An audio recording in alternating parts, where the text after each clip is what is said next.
June 27, 1944. Dawn, Normandy Bocage, south of Carentan. Unteroffizier Karl Becker lies prone behind his gunner's sight, breathing shallow, watching. He's 24 years old. He's been a gunner for 18 months. He's good at his job, which means he's still alive. His Jagdpanzer IV sits invisible beneath a hedgerow, draped with camouflage netting and fresh-cut branches. The long 7.5cm PK-42 L-70 gun protrudes just far enough past the hedge to kill. 4 men share this cramped, low-profile steel box. No turret, no room to stand. Just gun, armor, engine, and the perpetual smell of sweat, oil, and spent propellant. Becker adjusts his eye position against the TZF telescopic sight. The optics are excellent. German Zeiss glass, crystal clear even in the morning haze. Movement. 300 meters down the narrow lane, American Sherman tanks emerge from the mist. 1, 2, 3, 4, 5. The column moves cautiously, buttoned up, turrets traversing. They know Germans are in the area, they just don't know where. Becker tracks the lead Sherman. Range, 800 meters. His commander, Oberfeldwebel Klein, whispers into the intercom. Wait. 700 meters. Wait. 600 meters. Klein's voice is calm. He's 31 years old, a veteran of the Eastern Front. He knows patience wins ambushes. Lead tank. On my mark. Becker's crosshairs settle on the Sherman's hull just below the turret. At this range, his gun will punch straight through. Fire. Becker squeezes the trigger. The Jagdpanzer IV rocks backward. The gun's recoil mechanism absorbs most of the energy, but in the cramped fighting compartment, every shot is violence contained in a steel box. Becker's view is momentarily obscured by the muzzle flash and propellant gases. When it clears, less than 2 seconds, the lead Sherman is already burning. The American column panics, exactly as expected. Shermans scatter, trying to identify the threat. Turrets traverse wildly. Some crews bail out immediately, assuming their tank is next. Klein, second from rear, fire. Becker's already on target. He fires, another hit, another burning Sherman. The Americans are shooting now, but they don't know where to shoot. Becker's Jagdpanzer IV is so low, so well concealed. That muzzle flash is their only clue, and that flash disappears instantly into shadow and smoke. Third shot, third kill. 50 seconds since the ambush began. 3 Shermans burn in the narrow lane. The surviving tanks are reversing frantically, trying to escape the kill zone. Klein, cease fire. Driver, reverse. We're displacing. The Jagdpanzer IV's Maybach engine roars. They back out of their position, turn, and disappear into another hedgerow 200 meters away. This is what German tank destroyers were designed to do. Hunt, kill, disappear. But this is June 1944, not 1943. The tide has already turned. Becker doesn't know it yet, but his Jagdpanzer IV, this unstoppable tank hunter, has maybe 2 weeks left before Allied fire reduces it to burning scrap. The graveyard is coming for Germany's tank destroyers. It will consume them all. Before they were feared, they were desperate. Winter 1941. Eastern Front, somewhere in the endless snow. Hauptmann Friedrich Müller stands in the commander's cupola of his Panzer III, watching the horizon. What he sees makes his stomach sink. Soviet T-34 tanks, not 1 or 2, a dozen, advancing in a wide line across the frozen steppe. Müller's been fighting for 6 months. He's seen Polish tanks, French tanks, British tanks. None of them frightened him like this.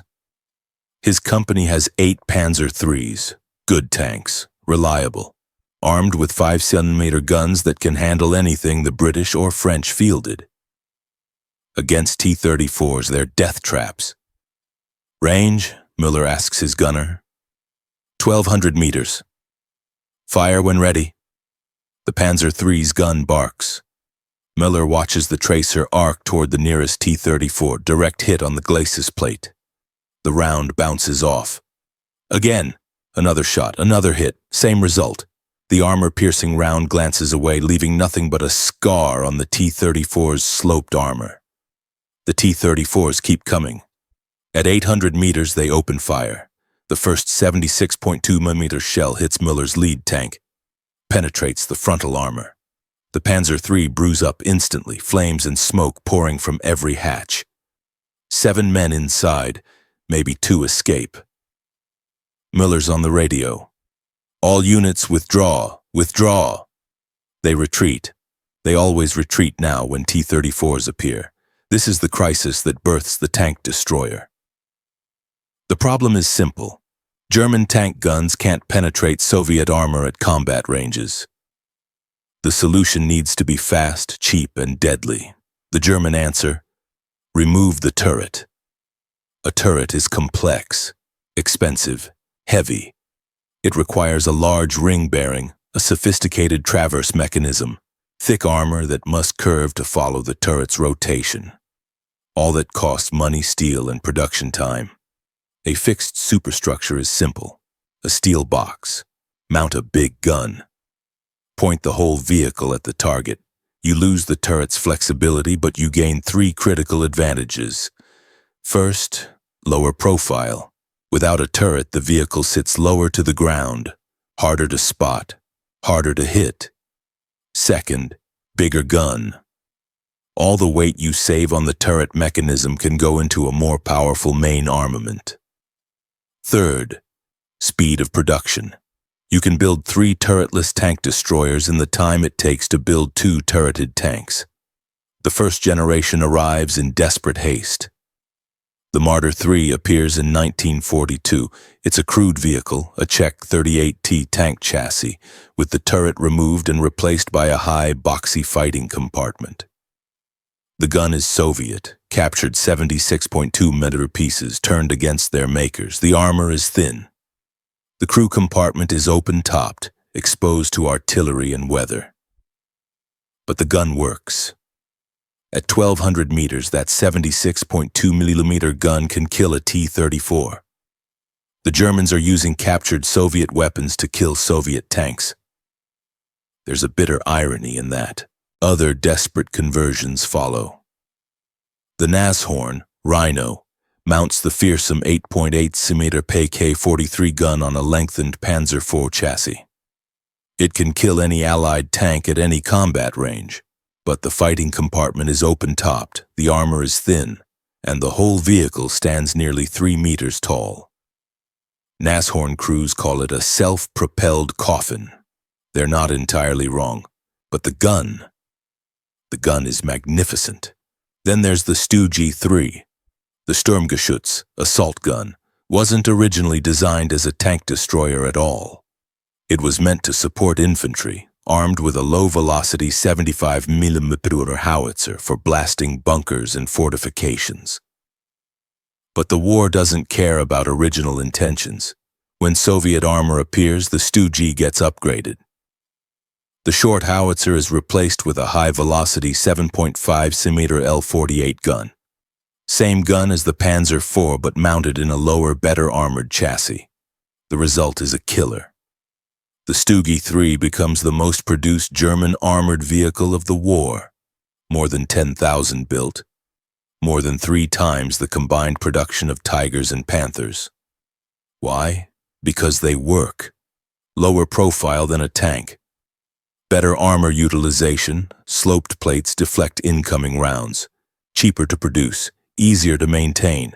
And that 7.5mm gun can kill Shermans, T-34s, and Cromwells at combat ranges. The numbers are staggering. German assault guns and tank destroyers claim approximately 3 times their number in enemy vehicle kills. A StuG III costs about as much as a Panzer IV. It kills 3 times as many enemy tanks. That's not propaganda. That's documented combat performance.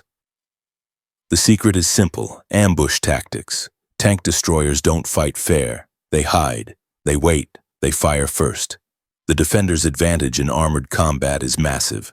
Operational research from both World War II and Korea suggests a stationary defensive position has up to a 6-fold advantage against moving attackers. The rule of tank fighting: see first, engage first, hit first. Tank destroyers excel at all three. They're lower than tanks, harder to spot. Their crews are trained specifically for the ambush. They choose their ground, dig in, camouflage, and wait. When Allied tanks roll into the kill zone, the first indication of trouble is usually a friend's tank exploding. By then it's too late. July 1943, Kursk, the defensive phase. Operation Citadel, Germany's massive offensive, has failed. The Soviets have stopped the German advance and now they're counterattacking with massive tank formations. Lieutenant Hans Weber commands a StuG III in the defensive line south of Oboyan. He's 28 years old. His crew has been together for 8 months. They've survived the winter fighting, the spring mud, and now the cauldron of Kursk. 8 months in a tank crew is a lifetime. Most don't last 4. Weber's StuG sits in a carefully prepared position, hull down behind a low ridge, additional earth piled around the sides for extra protection, camouflage netting draped over the superstructure. From 300 meters away, the StuG is invisible. From 1,200 meters, Weber's preferred engagement range, it doesn't exist. His gunner, Unteroffizier Ernst Keller, peers through the SF-14Z scissor telescope. The optics are excellent, another advantage German crews have over their enemies. Movement, 11 o'clock, range 1,300 meters. Weber shifts to his own periscope. Soviet T-34s advancing in line. He counts 8, no, 10, more emerging from the tree line. This is the third Soviet tank attack today. The previous 2 ended with burning T-34s scattered across the steppe. This one will end the same way. Weber's calm. His crew is calm. They've done this before. Range 1,200, target leftmost tank, wait for my command. Keller tracks the target. The T-34 is moving at perhaps 20 kilometers per hour, bouncing over the rough ground. A moving target is harder to hit, but not much harder. Not at 1,200 meters, not with German optics and training. The T-34s haven't seen Weber's StuG. They're focused on the burned-out German position 300 meters to the right, yesterday's battlefield. Perfect. Fire! The 7.5mm gun roars. The StuG rocks backward slightly. Weber watches through his periscope as the tracer arcs across the steppe. Hit. The T-34's turret is suddenly shrouded in smoke and flame. Target right, fire! Keller's already on it. 4 seconds after the first shot, the second round is away. Another hit. Another burning T-34. Now the Soviet formation reacts. Tanks scatter, trying to locate the threat. Some fire blindly in Weber's general direction. Shells impact the earth 50 meters in front of his position, throwing up geysers of dirt. They still don't see him. Center tank, fire. Third shot, third kill. 3 kills in maybe 40 seconds. The mathematics of the ambush. The surviving T-34s are retreating now, laying smoke, trying to break contact. Weber lets them go. Ammunition is precious, and there will be another attack. There's always another attack. This is 1943. This is the year German tank destroyers own the battlefield. The technical advantages are overwhelming. German optics are superior to anything the Allies field. Zeiss glass, precision grinding, sophisticated reticles for range estimation. A German gunner can identify and range targets that Soviet or American crews can't even see yet. The sights themselves are works of engineering art. The TZF telescopic sights include stadiometric ranging capability. If you know the target's width, you can calculate range by measuring how much of the reticle it fills. A Sherman tank is 2.7 meters wide. If it fills the center triangle of your reticle at a certain point, it's approximately 670 meters away. Adjust aim, fire, kill. Training is another massive advantage. A German tank destroyer gunner receives 6 to 8 weeks of dedicated gunnery instruction. Live fire exercises. Range estimation drills. Engagement. Procedures practiced until they become reflex. Soviet tankers get 2 to 3 weeks if they're lucky.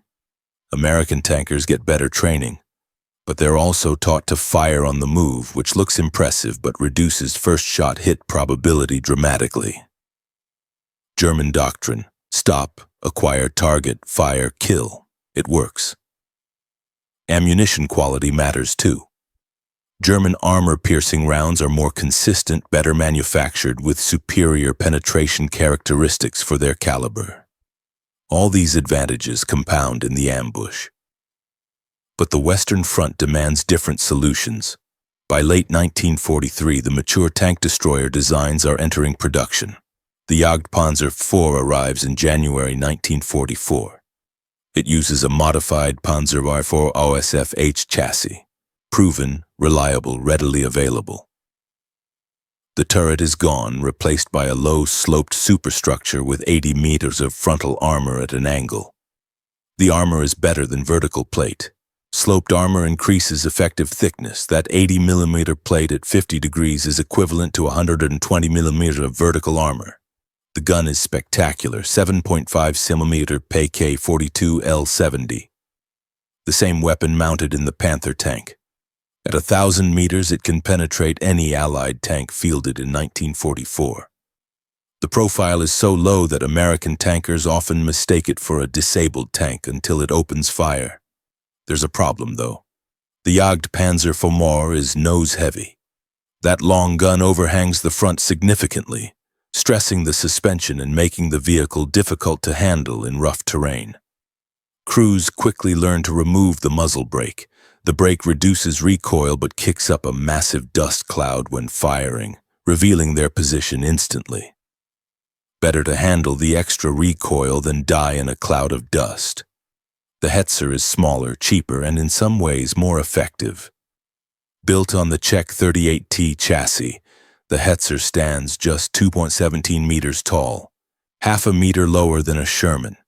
It's fully enclosed, well armored for its size, and armed with the reliable 7.5 centimeter L48 gun. It's cramped.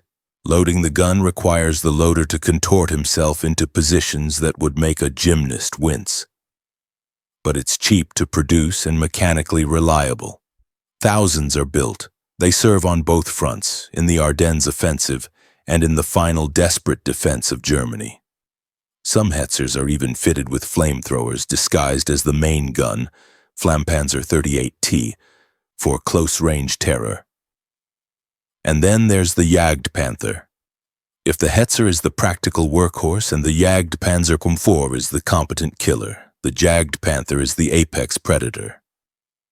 Panther chassis, Panther armor, but instead of a turret, a fixed superstructure mounting the 8.8 cm PK-43 L71 cannon.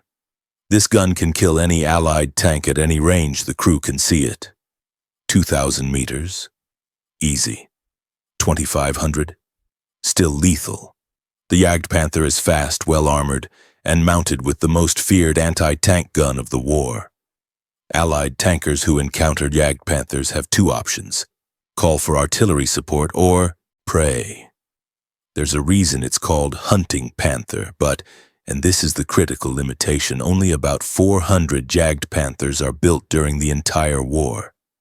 Compare that to 6,000 Sherman Fireflies, or 50,000 regular Shermans, or 84,000 T-34s. Quality is magnificent. Quantity is reality. By mid-1943, German tank destroyers have earned a fearsome reputation. Allied tankers fear them more than German tanks. A Tiger or Panther has a visible turret. You can see it, identify it, understand the threat. A Jagdpanzer IV hidden in a tree line? Your first hint is your platoon leader's tank exploding. The hidden threat is always more terrifying than the visible one. The numbers tell the story. Stationary defender versus moving attacker. Up to 6-to-1 advantage. That's not propaganda. That's operational research from multiple armies across multiple wars. The reasons are simple. The defender chooses the ground. They dig in, camouflage, prepare range cards to every likely approach. They know every distance, every dead zone, every kill zone. The attacker is moving. Moving targets are harder to shoot from. The tank bounces over rough ground. The gunner struggles to keep the sight on target. First shot hit probability drops dramatically. The defender sees first. They're stationary, patient, watching known approaches. The attacker is scanning unfamiliar terrain while managing vehicle movement. The defender engages first. By the time the attacker identifies the threat, a round is already in the air. German tank destroyers maximize every aspect of this advantage. The StuG III, in particular, achieves remarkable success. Comprehensive records suggest these vehicles achieve approximately a 3-to-1 kill ratio over their service life. 1 StuG III. 3 enemy tanks destroyed before the StuG is knocked out or abandoned. Elite units do better. Some veteran crews claim 5, 8, even double-digit kills before losing their vehicle. The ambush works because of 5 factors. 1. Concealment until first shot. The enemy doesn't know you're there until your first round impacts. By then, one of their tanks is already dead. 2. Superior optics. German sights and periscopes are consistently better than Allied equivalents throughout the war. 3. Crew training. German tank destroyer crews drill endlessly on the ambush scenario. Target acquisition, range estimation, engagement displacement. 4. Excellent guns. The Pak-40, Pak-42, and Pak-43 series are superb anti-tank weapons, accurate and lethal at combat ranges. 5. The defender's choice. The tank destroyer commander decides when and where to fight. If the tactical situation is unfavorable, they displace to better ground. But the mathematics work both ways. February 1944. Italy, near Anzio. A Canadian soldier named Thompson approaches a destroyed vehicle. It's a Nashorn, one of those tall, ungainly tank destroyers with the 8.8 cm gun. The vehicle is wrecked. A Piat, the British infantry anti-tank weapon, hit it from close range. The shaped charge punched through the thin armor, killed the gunner and loader, set the ammunition on fire. The commander and driver escaped. Lucky. But before it died, this Nashorn killed 7 Allied tanks. 7. Thompson stares at the burned-out hulk and tries to do the math. 7 Shermans, probably 30-35 crewmen aboard those tanks. How many escaped? How many burned? He doesn't want to think about it. The destroyed Nashorn sits in its final position for 3 days before recovery crews haul it away. The commander and driver who escaped? Both dead within 2 weeks. Different vehicle, different ambush. Same war. This is the hidden weakness of the tank destroyer concept. It's reactive. Tank destroyers are defensive weapons, perfect for the ambush. Deadly in prepared positions, excellent for stopping enemy attacks. But they can't win back lost ground. Germany is losing territory. Every month the Soviets push further west. Every day after D-Day, the Western Allies push further east. Tank destroyers can slow the advance. They can make the Allies pay in blood for every kilometer. But they can't push the Allies back. For that, you need offensive power, tanks with turrets, mobile formations that can maneuver, exploit breakthroughs, encircle enemy positions. Germany keeps building tank destroyers because they're cheaper and faster to produce than real tanks. But it's the wrong weapon for a losing war. The perfect tool for a strategy that's already failed. There are other weaknesses too. Limited traverse. No turret means no turret traverse. The entire vehicle must turn to engage targets outside a narrow arc. Some tank destroyers have hand-cranked traverse mechanisms that give 5 to 15 degrees of emergency adjustment, but that's it. If an enemy tank flanks you, you're probably dead. Reversing quickly is difficult. The Jagdpanzer IV, nose-heavy and stressed, struggles to move backward rapidly. In an ambush, speed of displacement can mean survival. And the early models, Nashorn, Martyr, are open-topped. Artillery airburst above you? You die. Grenades dropped from above? You die. Determined infantry with rifles at close range? You can die from that too. Weather is an enemy. Rain fills the fighting compartment. Snow accumulates. Freezing cold with no overhead protection is misery that degrades crew performance. Crews rig tarps and canvas covers, but those have to be removed before combat. There's always a choice, protection from weather or protection from enemy fire. You can't have both. Mechanical issues plague the specialized designs. The Jagdpanzer IV's transmission struggles with the nose-heavy weight distribution. The Hetzer's cramped interior makes loading the gun a physical ordeal. The loader practically has to do yoga to get rounds from the ready rack to the breech. And all of them suffer from German over-engineering. Complex systems, tight tolerances, high maintenance requirements. By 1944, spare parts are increasingly scarce. A broken final drive that would take 2 days to repair in 1942 might mean permanent vehicle loss in 1944. There's no replacement. The tank destroyer gets cannibalized for parts to keep other vehicles running. But the fatal flaw is strategic. Tank destroyers are reactive. They respond to enemy attacks. They can't seize objectives. They can't exploit opportunities. Germany needs offensive power. Instead, it's building defensive weapons in increasing quantities. It's the perfect paradox. Magnificent weapons for a war they can't win. June 12, 1944, 6 days after D-Day. Carl Becker, the gunner we met in the opening, sits in his Jagdpanzer IV somewhere in the Normandy bocage. His unit has displaced 3 times in 4 days. Allied air superiority makes daylight movement suicide. They move at night, hide during the day, and pray the fighter bombers don't find them. The bocage is perfect tank destroyer terrain. Short engagement ranges, thick hedgerows providing natural concealment. Narrow lanes that channel enemy movement into predictable kill zones. It should be a tank destroyer paradise, but it's also perfect terrain for Allied infantry with bazookas, and the Allies have figured out the tank destroyer threat. They don't charge blindly anymore. They probe with infantry. When they find a German position, they bypass it and call for artillery. And the artillery is everywhere. Forward observers with radios, massive concentrations of fire.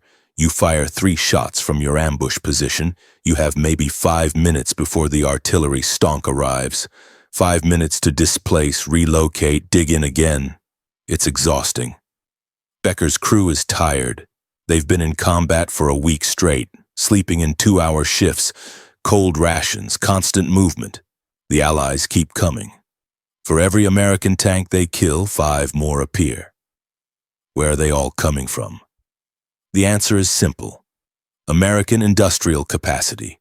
Germany is producing perhaps 100 tank destroyers per month, all types combined. America is producing hundreds of Shermans per week. The math is brutal. Even at 3-to-1 kill ratios, Germany loses. Kill 3 Shermans, 5 more replace them. Kill 3 more, 7 more arrive. The production pipeline is endless, and the Allies are adapting. The Sherman Firefly changes the equation. It's a standard Sherman tank with the British 17-pounder gun crammed into the turret. The gun is huge, 3 inches or 76.2 mm, and it requires significant modifications to fit. But it works. At 1,000 meters, a Firefly can penetrate the frontal armor of a Jagdpanzer IV. At 1,500 meters, it can kill a Panther.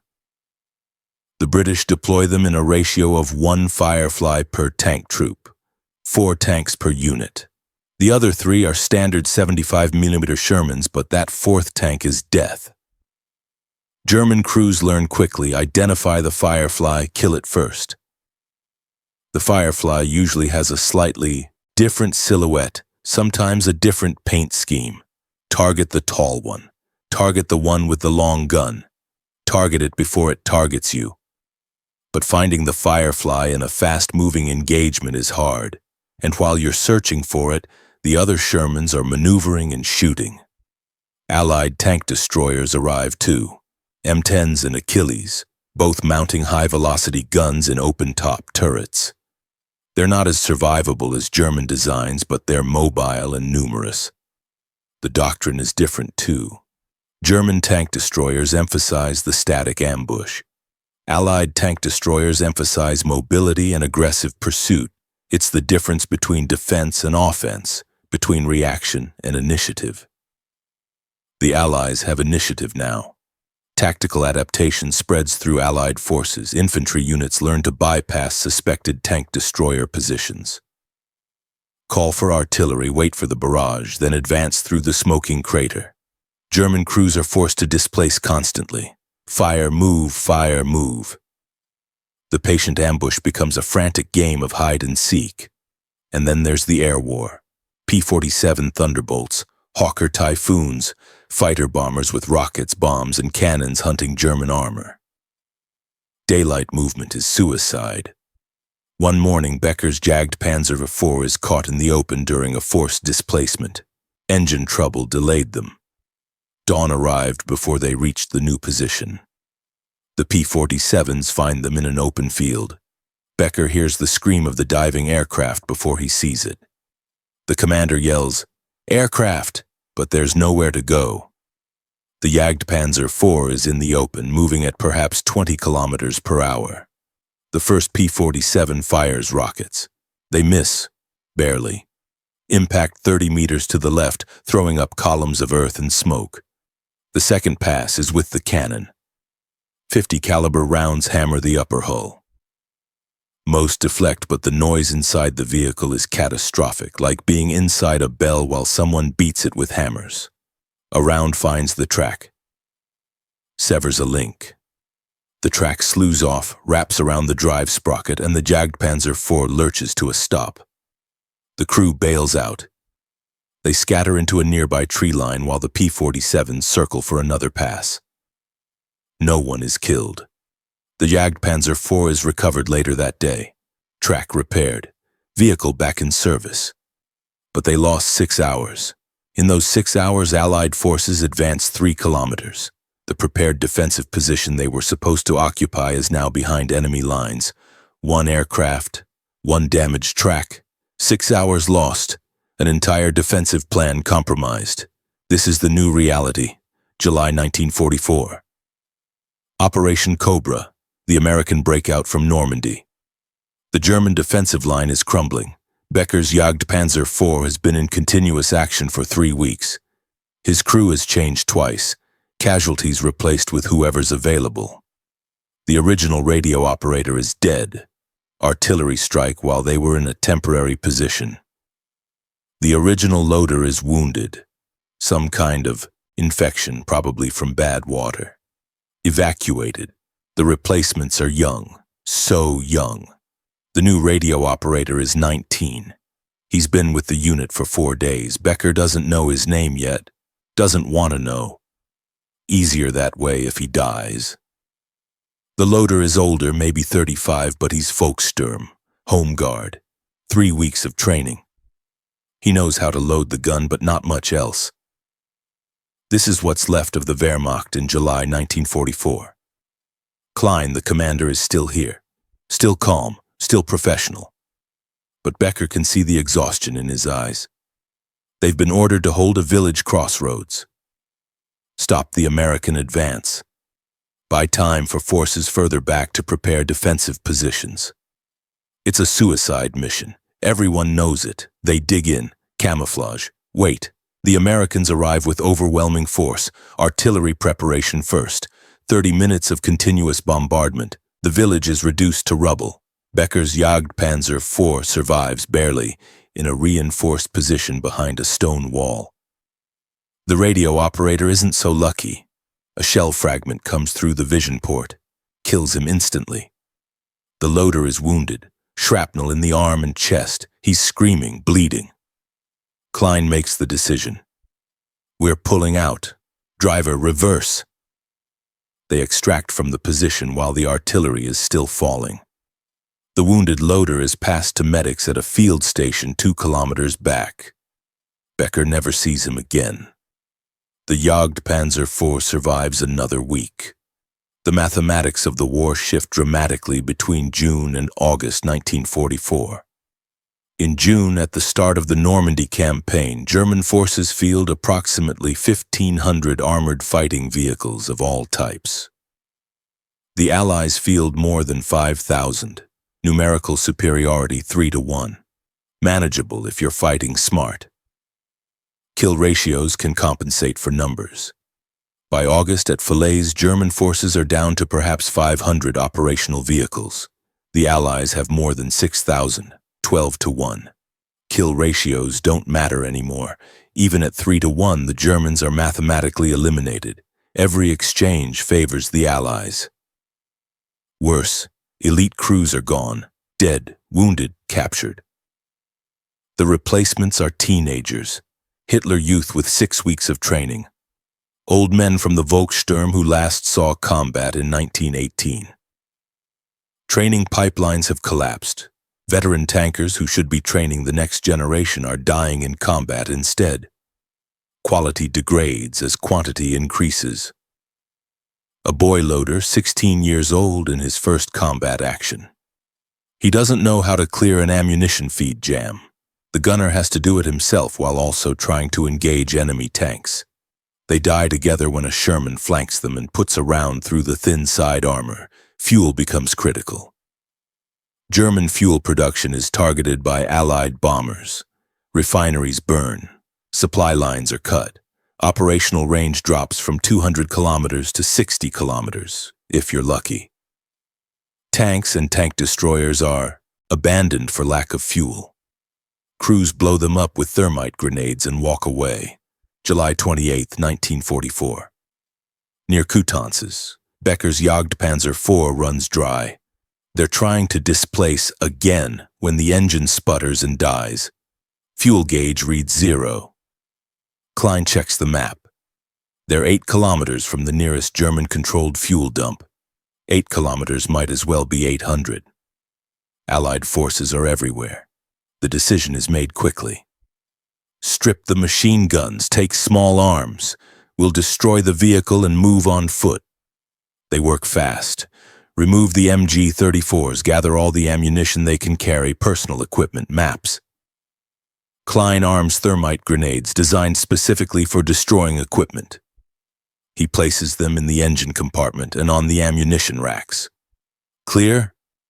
Everyone's out, 100 meters away. Klein pulls the pins, runs. The thermite ignites with a brilliant white flash. Temperature 2,500 degrees Celsius.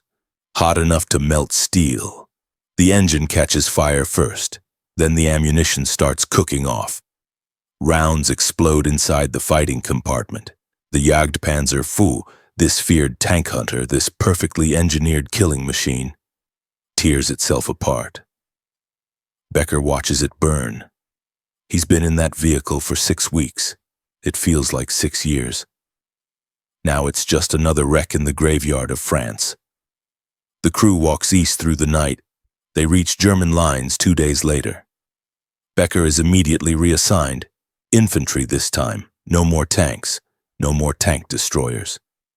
The panzer forces are dying faster than they can be replaced. December 1944, the Ardennes. Germany's last offensive in the West.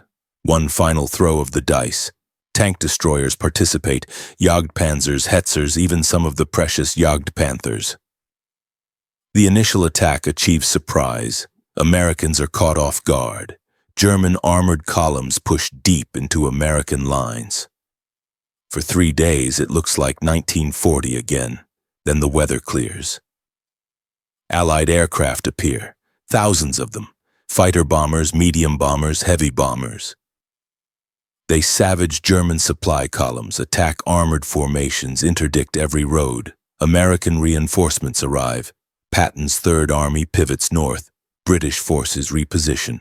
Artillery concentrations grow heavier.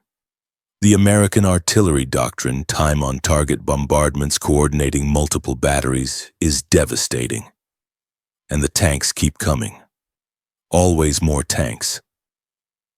At Le Glaise, a small Belgian village, SS Obersturmbannführer Joachim Peiper's battle group is surrounded. They have 21 Panthers, several Jagdpanzers, and supporting vehicles. Elite troops, veteran crews, good equipment. They're out of fuel and almost out of ammunition. For 2 days they hold. Massed American artillery pounds their positions. The Panthers and Jagdpanzers return fire with their remaining rounds.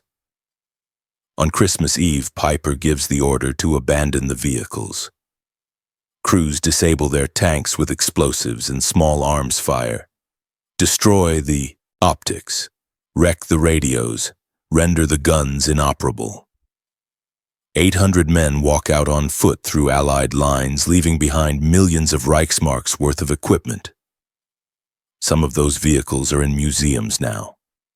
Preserved, restored, lovingly maintained. They never fired another shot in anger.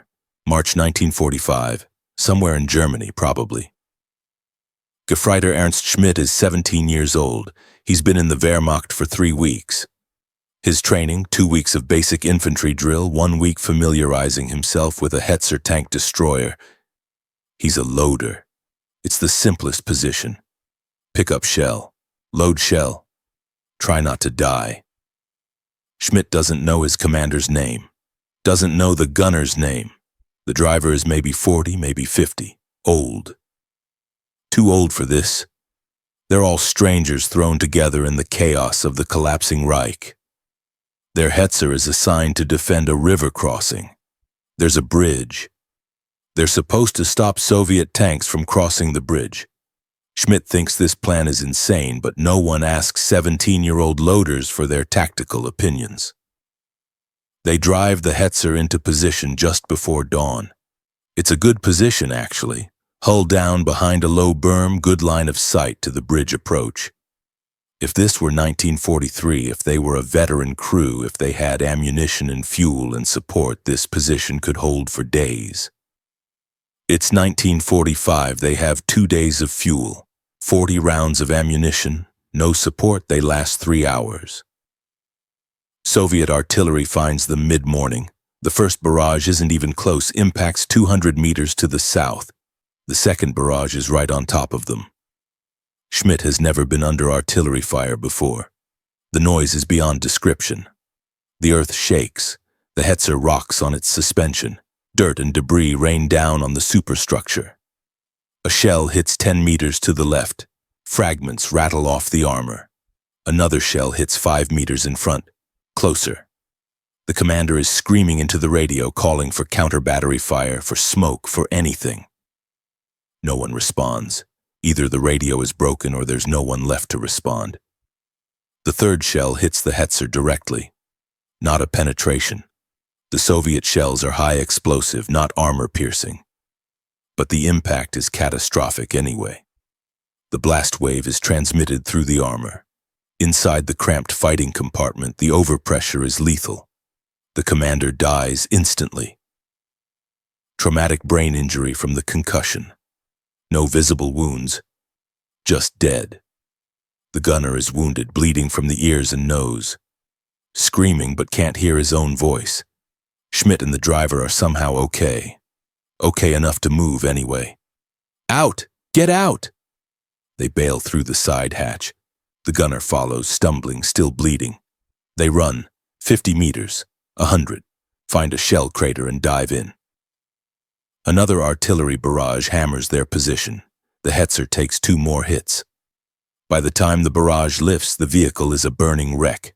Soviet tanks cross. The bridge unopposed 2 hours later. Schmidt spends the rest of the day hiding. The gunner dies in the shell crater, probably internal injuries, possibly just shock and blood loss. Schmidt and the driver surrender to Soviet infantry that evening. Schmidt survives the war, lives to 1993, returns to the battlefield once as an old man, looking for something. Closure, maybe. He finds a Hetzer in a local museum. Not his Hetzer, but close enough. Same model, same year. He stands in front of it for 10 minutes silent. Later, when asked what he's thinking, he says, "I was in it for 3 hours." 3 hours, that's what the German tank destroyer force has become by 1945. 3 hours from deployment to destruction. The numbers tell the final story. German tank destroyer production, all types, entire war, approximately 19,000 vehicles. StuG III and IV, 11,300 Jagdpanzer IV, 1,500 Hetzer, 2,800 Jagdpanther, 400 other variants, 3,000s. It sounds impressive until you compare it to Allied production. American Shermans alone, 49,000 Soviet T-34s, 84,000 British tanks, 25,000 total Allied tank production, over 150,000 vehicles. Even at 3-to-1 kill ratios, which the Germans can't sustain in 1945, they'd need to destroy 450,000 Allied tanks to break even. It's impossible.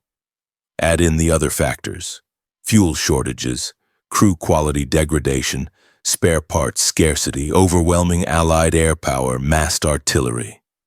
The tank destroyer is the perfect weapon, perfect design, perfect tactics, perfect for a war that's already lost.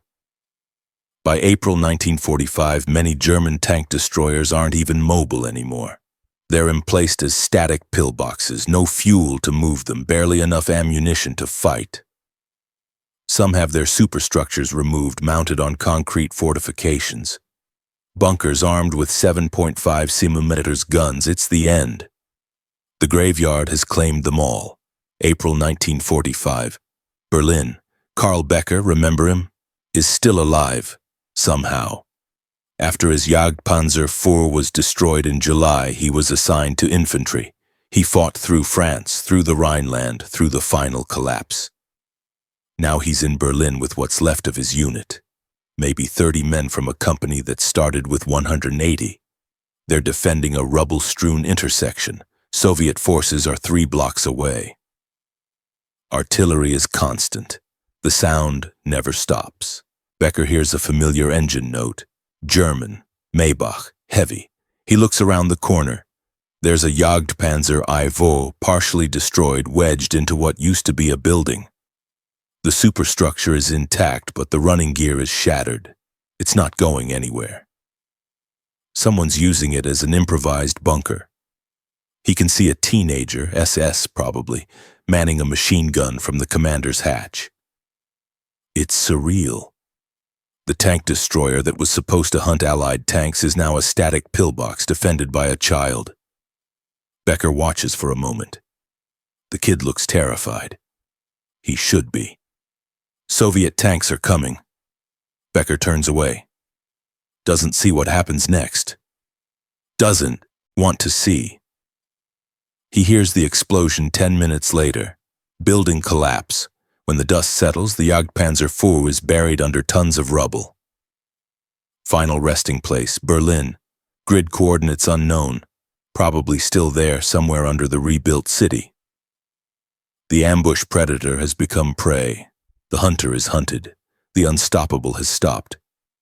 What were they? German tank destroyers were innovative responses to a tactical crisis. They were deadly effective in their designed role.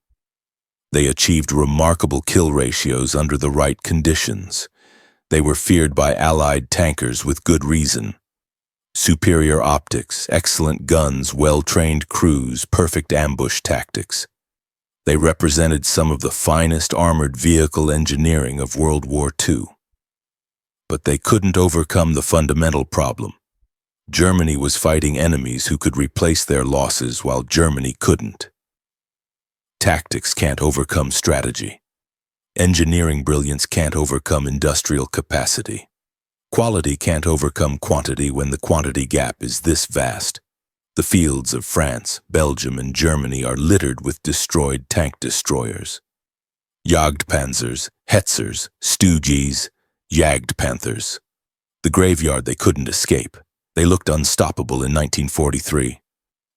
By 1945, they were museum pieces and scrap metal. Not because they failed at their mission. They did exactly what they were designed to do, and they did it better than anyone expected. They failed because the war was already lost before they were born. Perfect weapons for a doomed cause. The graveyard was always waiting. It consumed them all.